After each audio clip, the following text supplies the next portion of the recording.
everyone, Chris Arnett here for Card Player TV for another edition of All Inbox. We've got Eric Baldwin here today to answer a few of your questions, which you could send to allinbox@cardplayer.com. Alright Eric, so the first question, Mark from Indiana writes, hey, this is a question for an online tournament player, which you are, also known as Baseball Day Online. I've been playing online tournaments for about a year and I've recently started playing all the big ones on Sunday. I haven't had much success because it seems like I always lose in one and tilt in the rest. I will have 5 or 6 tournaments going and be doing really well in one of them, but then I will get really unlucky and get knocked out of one. Then the others will pop up and I'll get really spewy. I can't walk away from the computer to take a break because too many tournaments are going on, so what should I do? Well, that's a common Sunday problem, and I'm sure everyone has to deal with that. If you're going to play the full slate of Sundays, you're not going to go through them all without getting a bad beat.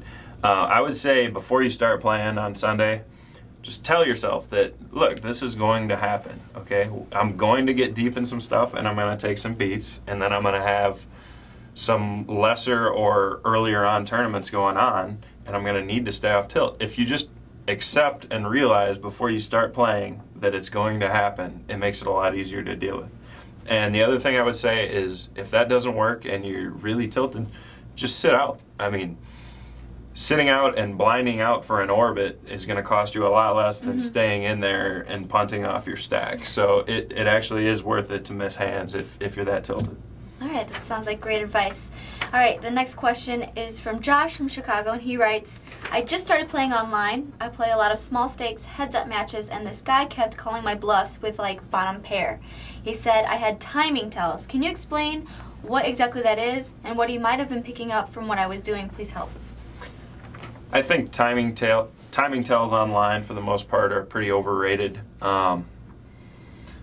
Especially if you're playing small stakes heads up. That guy's probably just full of himself and made a call, and that's how he justified it. He thinks he's great. A couple of things sometimes I notice is, like, if I raise and someone re-raises all in, a lot of times if they do it really quickly, they have ace-king more often than they have the pair, and if they think for a little bit and then do it, they have the pair more often than they have ace-king.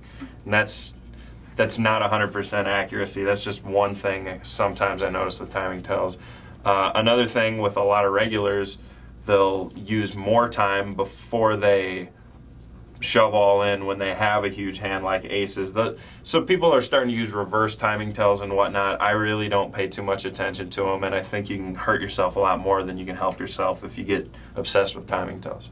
I've seen a couple players online use the time box, like ask for time and then shove, but then they have aces or something. They're actually not thinking about it, but they want to pretend that they are. Exactly. All right, now we've got a specific tournament question. Alex from Las Vegas writes, I was in a tournament that paid the final table, and I just joined my table because we were down to the final 2 tables when this hand came up. We were 10-handed, and I had 14,000 in chips with the blinds at 500, 1,000 with 100 antes.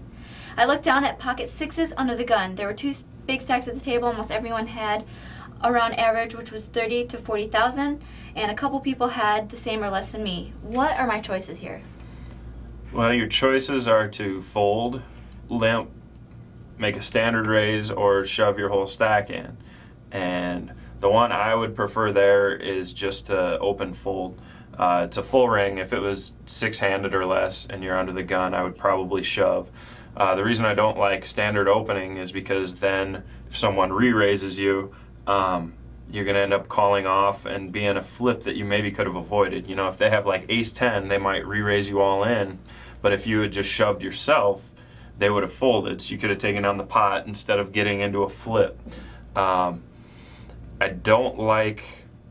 I just think it's a few too many big blinds to shove in this situation. The risk reward isn't quite there, just for this specific situation.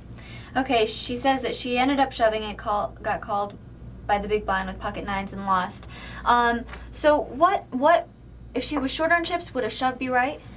Yeah, I would say, she said she had 14 big blinds, 14,000 at 500 and 1,000. I would start thinking about shoving probably right around 9 or 10 big blinds with pocket 6s there. So it's not a huge mistake she made. It's just that, and that's a tough question. That one gets thrown around between players a lot. Is my hand good enough to shove here or just fold? But I definitely like shoving or folded versus just raising with that few big blinds.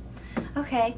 I think, well, if she thinks that she can't make it, you know, another orbit or two, and that might be the best hand that she's going to pick up. So it's kind of hard to see a pair when you're short and fold. That's but true. Sometimes it's got to be the best. True. It's a real fine line, but like with 14 big blinds, unless the blinds are going up significantly in the next couple minutes, she's going to get a look at a whole nother orbit, and I'd rather shove something weaker than pocket sixes from late position, where there's only 2 or 3 people left to act, than something like sixes and early where there's twice as many yet to see their hand. Absolutely. Well, thank you so much. No problem.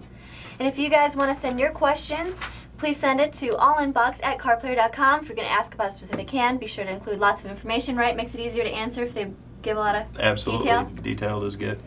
All right, I'm Christiana with Eric Baldwin for Card Player TV.